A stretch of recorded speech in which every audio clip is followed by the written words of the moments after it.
The best thing about food, my favorite thing, when we were practicing this recipe is seeing how nostalgic people get when they eat a flavor that they grew up on. So it was really cool to see Ryan eat these and be like, oh yeah, it's so close to what my grandma used to make. So we're gonna try our best to replicate that today.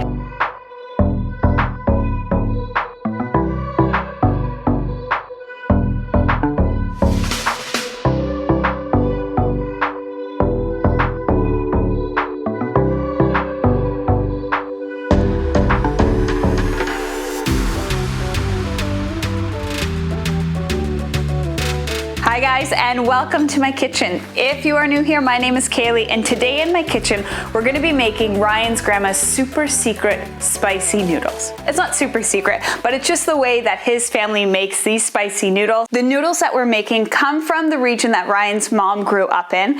I'm going to try my best to say the name. The dish is called Jiang Xi Mi Fen. Not bad?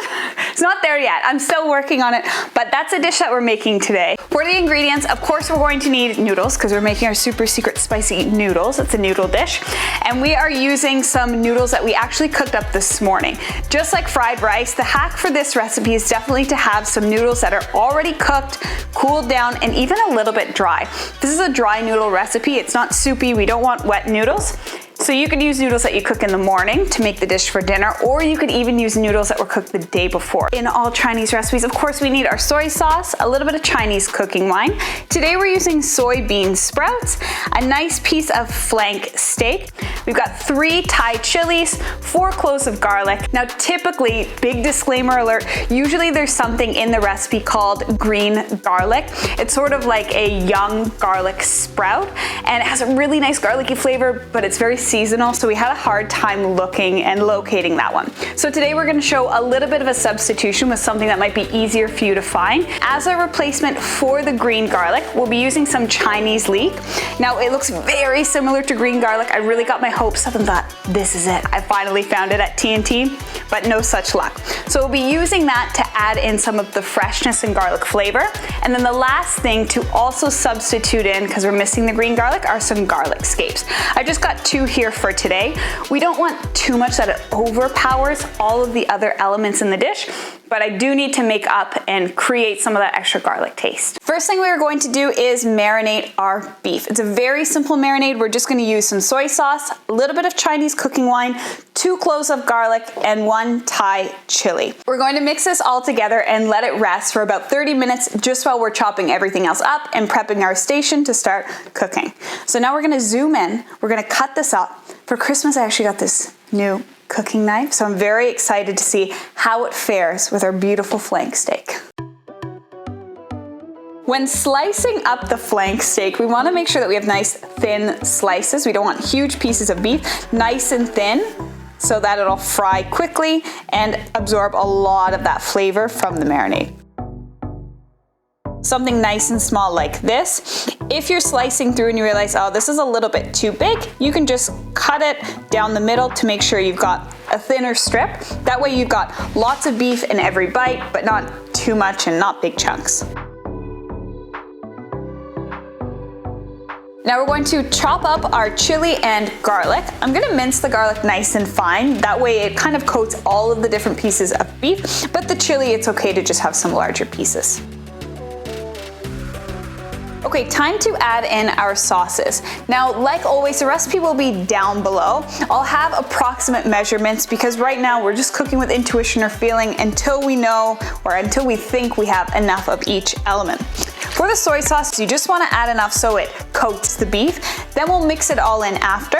We just want to make sure that there's a little bit of soy sauce on every piece of meat and then it's able to absorb it while it's marinating. And for the cooking wine, just about 1 tablespoon. You don't want too much so that it overpowers or over tenderizes the meat. We just want a little bit to add an extra bit of flavor.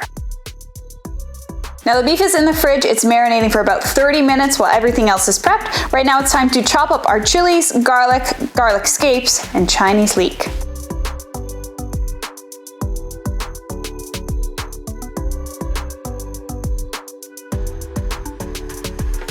For the garlic scape, if you're using this as a substitution, because it is a little bit tougher, you do want to make sure that you're cutting it smaller. So either in a very fine fine chops, so small pieces, or even a little bit of a dice would be good.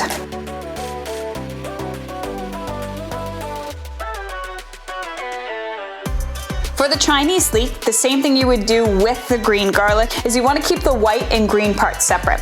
The white gets fried a little bit longer with the rest of the chilies and garlic. The green part goes in last. Similar to a garnish, you toss everything together so it's a little bit soft, but not totally cooked all the way through. All right, it's time to start cooking. Might be looking a little rosy cheeked. Had to run outside. I forgot that we ran out of vegetable oil a few days ago. When frying up the rest of our dish, we wanna make sure we're using a flavorless oil. We don't wanna take away from any of the flavors that are in the dish, so we're gonna be frying in vegetable oil for today. I've just put about 2 tablespoons of vegetable oil into the pan, or into the wok, sorry. What we're gonna do first is start to cook up the beef. So for this dish, we cook the beef first, then we take it out, and then we cook up everything else and add the beef back in.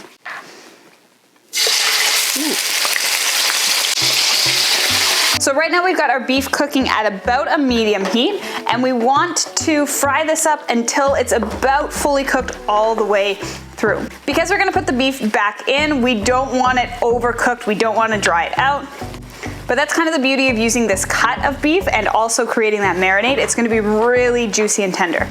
So right now we're gonna take the beef out. It's just about cooked through. I would say right now it's almost like a medium well. We are gonna put this back in after we've cooked up all of our aromatics. So the rest of the beef, whatever isn't well done yet, it will get more cooked as we continue to fry it up. So the beef is out. I've quickly rinsed out the wok. I'm gonna add about another 2 tablespoons of oil. Heat that up over medium heat as well. And then we're gonna start to add in all of our aromatics. So again, we've got our chilies, minced garlic, garlic scapes, and the white part of the Chinese leek. The green part goes in last, so we're not adding that at all right now. This is the best part of Chinese cooking. When you put those aromatics in there, it smells incredible. The garlic scape, and the Chinese leek are very fragrant, so I've definitely got those garlicky notes. It smells amazing. This only has to fry up for about 30 seconds or until it's fragrant, and then we're going to add in our bean sprout.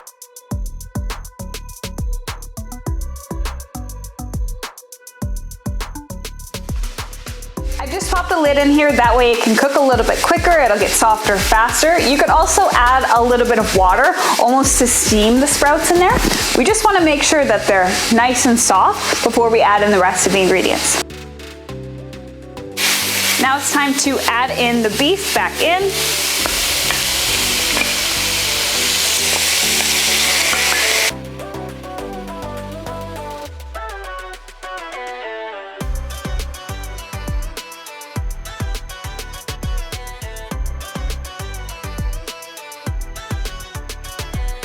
It's time to add in our noodles. My hands are clean. I'm gonna try and drop these in, and when I'm stirring it up, I wanna try and break them apart. When you chill the noodles, so after they're cooked, if you don't want them to stick, you can add a little bit of oil. So you can see right now these ones, they're a little bit sticky, but not too much at all, which is great. It's not one big clump. As I'm mixing this in, because my wok is pretty much full, maybe if I had a bigger wok it'd be easier, you'll notice that I'm really trying to break apart the noodles and incorporate the flavors sort of one section at a time. All right, so I'm just mixing this in together, but at this point, as you're making the dish, you can sort of, to taste, figure out if you need to add in a little bit more heat, in which case you can add in some chili powder. We might be doing that. We'll see how spicy it is for today. You can also add in a little bit of soy sauce, but again, do it to taste. When making anything, it's so important to taste your food before serving it. Ryan tells me that this dish, whenever he'd go back to China, his grandma would make it for him, it was so spicy that it would almost hurt to eat. But it was just so delicious that they couldn't not.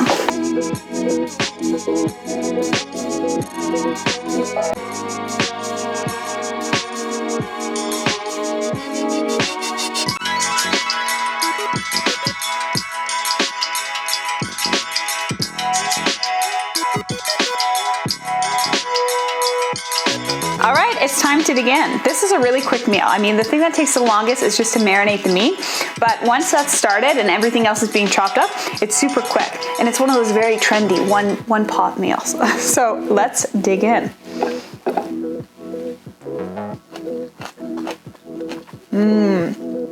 Let's get some of that beef. think it could be spicier, but maybe I'm being a little overconfident. Oh, that's so awesome. It's so balanced. The beef really has absorbed a lot of the flavor from the marinade. It's nice and salty from the soy sauce, but not too salty. It's very tender from having that cooking wine as well. So good. All of the different aromatics in there each play a really important role. I still wish I could get my hands on some green garlic, but I'll probably give this a try around the spring or summer when that's in season, so I can see how it really does compare with the substitutions that we made. The bean sprouts add a little bit of a crunch, but they're still soft, and it just has one extra texture in there, so it's not just a mouthful of noodles and nothing else. Everything has a really important role in here. All right, is it authentic? All right, awesome. Ryan approved. That about wraps it up. It's time for me to kick you out so we can enjoy this food right now. I want to give a big special thank you to Ryan and his mom and their family for sharing their secret family recipe for their super spicy noodles. They are amazing. I really hope you try them as well. Give our family recipe a little bit of a try, and if you do, please tag me on all social media. I'd love to see your recreation of this dish. Amp it up with a little bit more chili. I would say add 3 chilies next time you do it. Just make it a little bit more spicy. So like Ryan says, it's painful, but it's so worth it. If you like this video, please give it a big thumbs up. Don't forget to comment down below what you want to see me make next in my kitchen. And until next time, I'll see you later. Bye guys.